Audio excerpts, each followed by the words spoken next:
한석봉 어머니가 구미호일까요? 베트 어머니일까요? 황당하시죠? 그렇다고 이런 가설들이 다 말도 안 되는 얘기일까요? 한석봉과 어머니의 대결은 불공정 시합이었습니다. 왜 그럴까요?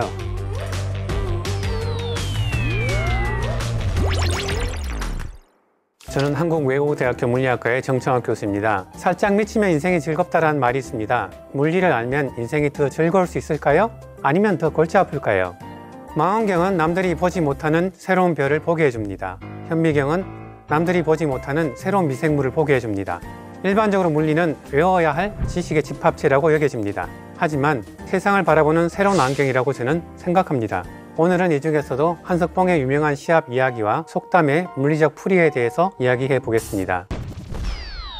조선 중기 임진왜란 때 명나라와의 외교에서 붓글씨를 통해서 조선에 크게 기여를 했던 한석봉이라는 서예가가 있습니다. 정부 관료로서의 그의 능력은 붓글씨만큼 되지 않았지만 대단한 명필입니다. 어마어마한 대군을 이끌고 온 명나라의 장수들이 군사비를 조선에 요구한 것이 아니라 한석봉의 글씨를 대신 요구했다고 전해집니다. 가히 글씨 한 장에 몇백억, 몇천억의 가치가 있었던 거죠. 이런 한석봉과 어머니의 시합은 매우 유명합니다. 자, 이제 시합 결과에 대한 물리적인 접근법을 소개하겠습니다. 물리학자의 가장 중요한 자질 중 하나는 일어난 결과를 설명할 수 있는 가설을 만드는 것입니다. 처음에는 어설프고 조잡할 수 있습니다. 가설을 만들고 검증하는 과정에서 정설이 탄생할 수 있습니다. 승부에서 이겼던 한석봉의 어머니는 어떤 식으로든지 떡을 보았을 겁니다. 어떻게 볼 수 있었는지에 대한 가설을 지금부터 제가 몇 가지 만들어 보겠습니다. 자, 가설 1번. 한석봉의 어머니는 구미호다. 아주 오랜 옛날 꼬리 9 달린 여우는 깊은 산속에 살고 있었는데 신선처럼 수백 년을 살은 영물이라서 여인으로 변신할 수 있었습니다. 이렇게 변신한 구미호는 마을에 내려와서 남자 사람과 혼인을 하였다고 합니다. 여우는 어두운 불빛에서도 작은 동물을 잘 봅니다. 눈의 망막에 반사 코팅이 되어 있습니다. 그래서 외부에서 들어온 빛이 시신경을 한번 놓치더라도 망막에서 반사돼서 시신경을 한 번 더 찾아갈 수 있습니다. 근데 시신경을 2번 놓치면 어떻게 될까요? 외부에서 들어온 빛이 다시 외부로 나갑니다. 그래서 우리는 여우나 호랑이를 밤에 볼 때 눈이 번쩍번쩍 빛나게 보이는 것입니다. 즉 이런 동물은 빛을 2번 재활용하기 때문에 어두운 밤에도 잘 볼 수 있습니다. 자, 가설 2번. 한석봉의 어머니는 배트우먼이다. 한석봉의 어머니가 배트우먼이라는 가설도 승부의 결과를 잘 설명할 수 있습니다. 박쥐는 초음파를 발생시키고 되돌아온 반사음을 이용해서 어두운 밤에도 사냥감을 잘 포착할 수 있습니다. 자, 가설 3번. 한석봉의 어머니는 제다의 기사이다. 스타워즈라는 매우 유명한 영화에는 죽음의 별이라는 행성형 무기가 있습니다. 170만 명의 군인들이 상주하고 직경이 120km나 되는 초대형 요새입니다. 현존하는 항공모함보다 약 1억 배 정도의 크기입니다. 주인공은 전자 레이더가 아니라 포스를 이용해서 요새의 유일한 급소를 찾아서 미사일 한 방에 폭발시켜버립니다. 한석봉의 어머니가 제다의 기사라면 어두운 밤에 떡을 고르게 자르는 것은 너무나 쉬웠을 것입니다. 물리적 접근법의 2단계는 검증 실험을 통해서 이런 가설들을 정리해 나가는 것입니다. 위에 나열한 3가지 가설들의 오류를 밝힐 수 있는 실험을 이제 머릿속으로 구성해 보겠습니다. 구미호 가설과 배트우먼 가설을 검증하려고 어두운 밤길을 한석봉과 어머니가 나란히 걸어가게 합니다. 둘 다 엎어지고 자빠지고 코가 깨질 것입니다. 그래서 1, 2번 가설은 아웃. 제다의 기사 가설을 검증하려고 야밤에 활쏘기를 하게 하거나 또는 고을 관아의 무관과 검술 시합을 하게 합니다. 당연히 무참히 패배할 것입니다. 그래서 3번 가설도 아웃. 구미호 스타일의 이런 가설을 노벨상 수상자들도 제안했을까요? 빛이 파동이면서 동시에 입자라는 광량자 가설로 1921년에 아인슈타인이 노벨상을 받았습니다. 바로 다음 해에 1922년 닐스 보어가 노벨 화학상 수상 기념 연설을 할 때 나는 광량자 가설을 믿지 못하겠다 라고 말했습니다. 역대 노벨상 수상자들 중에서도 특별히 뛰어났던 닐스 보어마저도 아인슈타인의 학설을 구미호 가설처럼 취급했습니다. 보어는 수소원자 모델로 노벨상을 탔지만 이 모델로도 설명하지 못하는 새로운 실험 결과들을 이해하기 위해서 비로소 양자역학이 태어났습니다. 오늘날 국제저명학술지 SCI 저널에 나오는 많은 논문에 그리고 많은 학설들도 구미호 가설의 일면을 가지고 있습니다. 그러나 반증 실험을 통해서 학설을 수정하고 보완하는 것이 진보하는 학문의 모습입니다. 마치 생물이 진화하는 것처럼 말입니다. 가설 세우기와 검증 실험 외에도 물리에 필수적인 것이 또 하나 있습니다. 세심한 관찰력입니다. 한석봉과 어머니의 대결을 물리적으로 세심하게 관찰해 봅시다. 한석봉과 어머니의 대결은 불공정한 시합임을 물리학적으로 밝혀보겠습니다. 동물이나 기계의 동작에는 제어 센서가 반드시 필요합니다. 붓글씨에 필요한 센서, 떡썰기에 필요한 센서에 대해서 이제 살펴보겠습니다. 이것을 붓이라고 생각해 봅시다. 손가락, 손목, 팔꿈치, 어깨, 허리 관절을 절묘하게 그리고 오랜 시간 완벽하게 제어해서 붓글씨를 쓴다. 불가능합니다. 눈으로 붓끝을 직접 보는 이 한 단계의 제어를 통해서 비로소 붓글씨를 제대로 쓸 수가 있습니다. 즉, 한석봉은 시각 센서를 사용한다는 뜻입니다.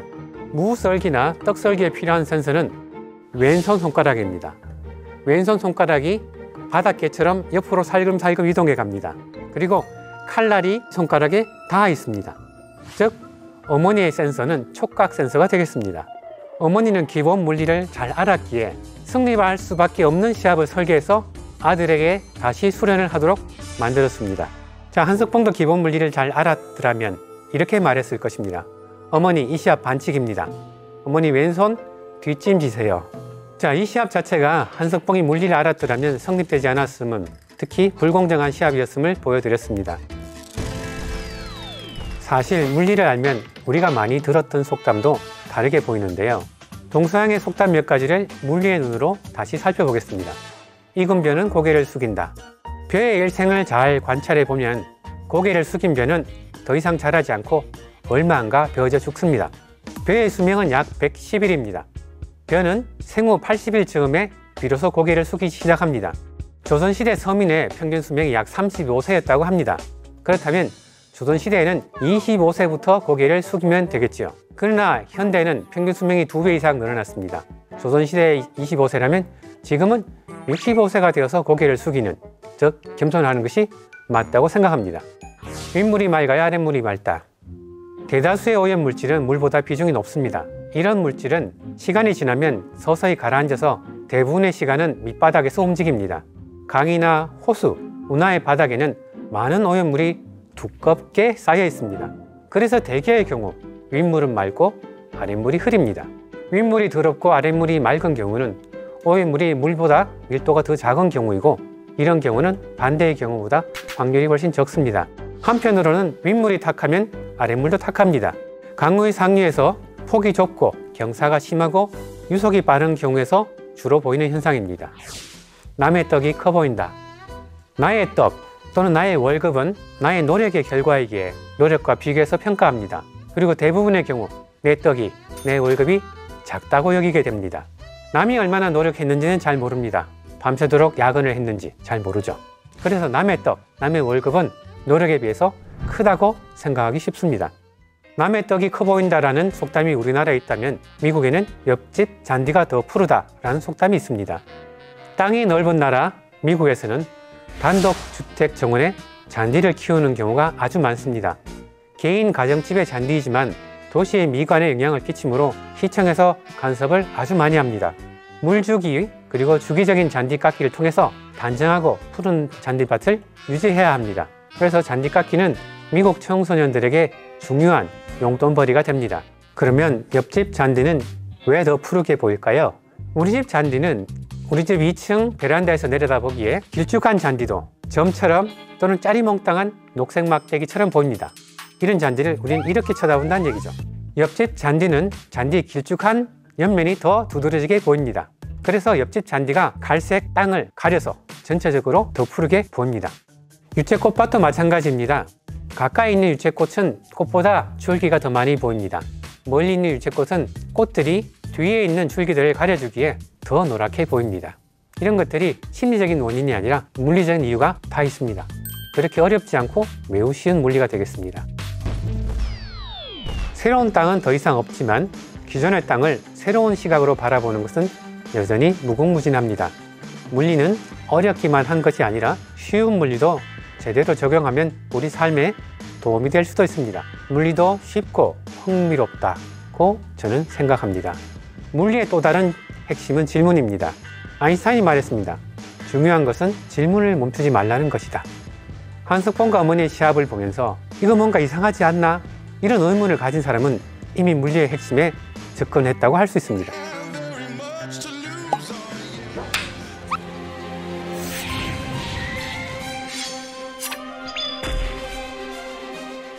캐리비안의 해적 잭 스패로우 선장, 그가 물리를 알았더라면 어땠을까요? 쓸데없는 두려움이 없어졌겠죠. 크라켄의 정체는 였습니다.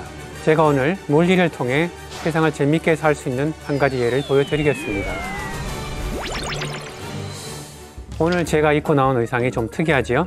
물리 읽어준다더니 저게 뭐지? 이런 생각하실지도 모르겠습니다. 이 복장 보시면 생각나는 사람이 있지요? 캐리비안의 해적 잭 스패로우 선장, 그가 물리를 알았더라면 어땠을까요?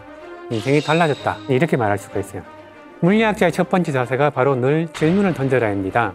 여러분은 영화를 보다가 궁금증을 가져본 적이 있나요? 이미 보았던 영화들도 물리를 알고 다시 보면 얼마나 새로운 시각으로 보이는지를 오늘 소개해 드리겠습니다. 중세 잭 스패로우 선장의 캐릭터는 어떻게 탄생했을까요? 공주나 왕자의 아름다운 사랑 이야기, 용과 싸우는 기사의 영웅담, 이런 것들은 중세의 일반적인 모습이 아니었습니다. 성을 가진 성주는 농업 노예들을 심하게 착취합니다. 저항한 사람들을 고문하기 위해서 성 내부에는 고문실이라는 것이 존재했습니다. 성주들은 또한 무역을 통해서 세력 팽창을 하려고 했습니다. 노예 선원들을 착취해가면서 행한 무역, 이 무역은 엄청나게 이익이 남는 장사였습니다. 돈을 아주 많이 번다니까 너도 나도 성주들이 무역에 뛰어들고 싶었겠죠. 그런데 내가 보낸 무역선은 돌아오지 않고 극소수의 선원들만 살아 돌아왔습니다. 50m급의 대형 무역선이 침몰하는 사건이 다수 발생했습니다. 영주들은 이것이 피할 수 없는 치명적인 손실인지 아니면 의도적인 절도인지를 분간하기 위해서 살아 돌아온 선원들을 고문하기 시작합니다. 선원들을 가혹하게 고문한 결과 공통적인 진술이 있었습니다. 바닷물에서 악취가 풍기는 수많은 물방울들이 발생하면서 큰 무역선이 침몰했다. 당시 북유럽에서는 10m급 대왕 오징어가 잡혔습니다. 하지만 이 10m짜리 오징어로는 50m급의 대형 무역선을 침몰시키기에는 많이 부족합니다. 자, 이 큰 무역선의 갑작스러운 침몰을 설명하기 위해서 우리가 모델을 만들었습니다. 제가 만든 건 아니고요. 중세 사람들이 대왕 오징어의 사이즈를 10m가 아니라 화끈하게 100m로 증가시키고 오징어보다 근육질인 문어를 사용했습니다. 문어의 근육이 많습니다. 이렇게 탄생하게 된 것이 바로 문어 괴물 크라켄의 전설입니다. 사람들은 이미 아는 지식의 틀을 바탕으로 새로운 현상, 즉 무역선의 침몰을 설명하려고 합니다. 대왕 오징어라는 중세의 자연과학적 상식과 침몰 당시의 관찰, 즉 상식과 관찰을 토대로 만들어진 침몰 시나리오가 바로 크라켄입니다. 고문을 받던 선원들은 이 크라켄이 침몰의 주범임을 주장하면서 결백을 주장하고자 했습니다. 그렇다면 크라켄의 실제 정체는 무엇이었을까요? 크라켄의 정체는 바로 다름 아닌 메탄 수화물이었습니다. 온도가 낮고 압력이 높은 상태에서 물과 메탄이 만나면 물 분자 속에 메탄 분자가 들어가서 흰색 고체, 메탄 수화물이 됩니다. 드라이 아이스랑 비슷하게 생겼습니다. 그런데 우연히도 튄 담배 불씨로 인해서 이 얼음에 불이 붙는 것을 목격했습니다.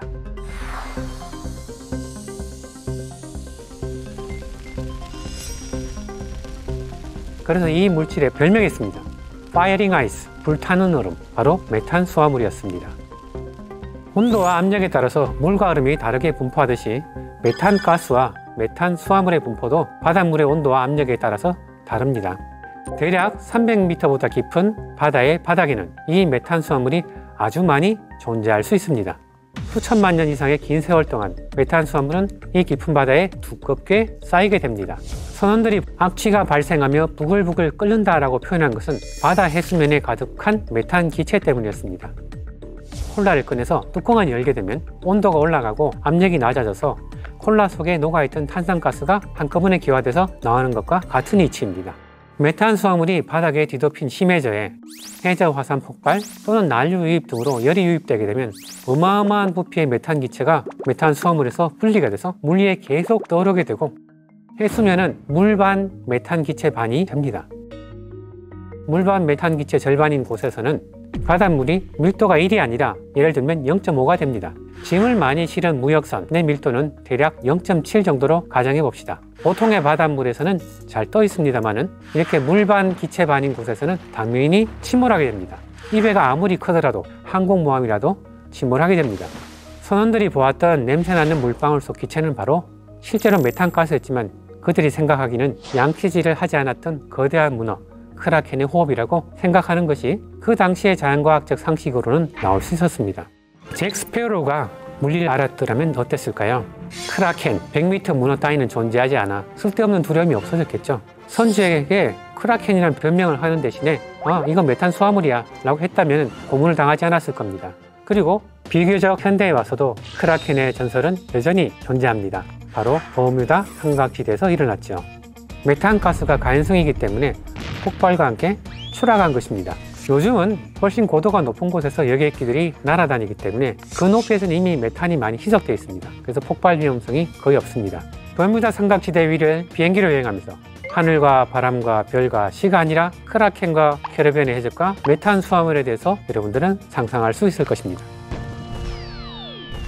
메탄 수화물이 가져온 다른 종류의 재앙들에 대해서도 얘기를 해보도록 하겠습니다. 메탄 수화물은 무역선과 비행기만 없앴을까요? 생물의 대멸종을 가져오기도 했습니다. 페름기 말의 생물 대멸종, 고생대 페름기와 트라이아스기 사이에 발생한 생물 대멸종을 말하는데요. 지구상 생명체의 약 96%가 멸종해버렸습니다. 생물 대멸종의 원인에는 여러 가지 가설들이 있습니다. 운석 충돌, 대규모 화산 폭발, 지구기온 격변. 이 메탄 수화물도 유력한 가설 중에 하나입니다. 바다속 메탄 수화물의 대량 기화로 인해서 온실가스 역할을 하는 메탄가스가 전 지구를 덮습니다. 그러면 기후가 격변해서 생물들이 살아남기 어렵습니다. 자, 요즘 얘기 많이 하는 기후위기는 메탄 수화물과 어떤 연관이 있을까요? 과거에는 메탄가스가 심해저의 바닥에 메탄 수화물의 형태로 수백만 년, 수천만 년 동안 천천히 쌓이고 천천히 메탄가스로 분해되어서 대기로 분출되어 나왔습니다. 하지만 지난 100년간 우리 지구인들은 과거보다 수십, 수백 배의 에너지를 소비하고 그만큼 바다에 열을 추가로 공급했습니다. 결과적으로 지구온난화가 더 심해져서 심해질 메탄 수화물이 대규모로 대기 중에 분출되기 시작하면 페름기와 같은 또 한 번의 생물학적 대재앙이 가능합니다. 자, 또 다른 예를 들어보겠습니다. 심해 해저 석유 누출 사고와 수습. 2010년 미국 남부 멕시코만의 심해에서 브리티시 피트로리엄이라는 회사가 심해제 석유를 시추하다가 재앙적 수준의 사고를 일으킵니다. 석유 시추선이 침몰하면서 파손된 파이프를 통해서 어마어마한 양의 기름이 바다로 유출되었고 미국 남부 해안이 쑥대밭이 되었습니다. 자, 바다 밑바닥에 뚫어놓은 구멍이 있습니다. 이 구멍에서 석유가 계속 방출이 됩니다. 이걸 해결해야 되겠죠. 석유는 바닷물보다 가볍습니다. 그래서 여러분들 경주 가보셨나요? 성덕도양 신종이라고 크기가 한 5m 되는 큰 종이 있습니다. 그 종보다 한 100배 정도 큰 종을 만들어요. 그리고 그 종을 석유가 새어나오는 구멍의 바로 위에 덮습니다. 그러면은 새어나온 석유가 바닷물을 아래로 밀어내면서 종의 윗부분에 모이게 됩니다. 그럼 그 종의 윗부분에 호스로 연결해서 석유를 따로 모아내기만 하면 됩니다. 그러나 이 초대형 다이빙 벨 방법은 실패로 끝이 났습니다. 왜 그랬을까요? 바로 그 구멍 주위에도 메탄 수화물과 메탄 기체가 있었습니다. 메탄 기체가 석유에게 말했습니다.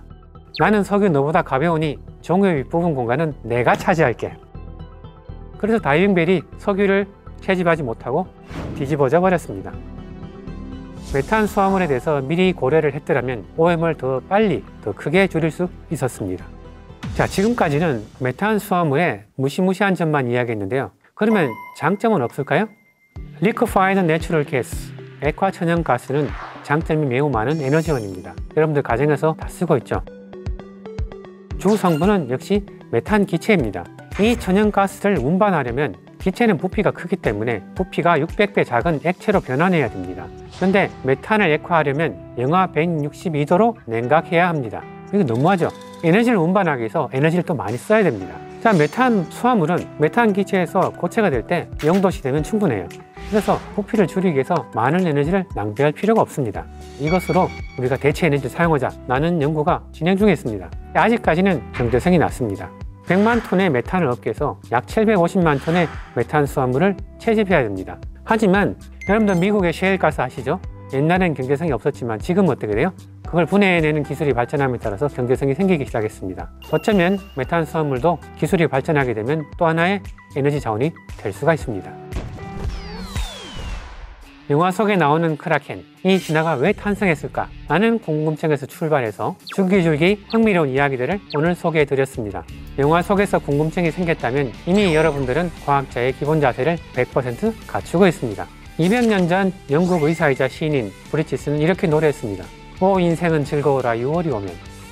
오늘 저는 이렇게 말하고 싶습니다. 오 인생은 즐거워라 물리를 알면.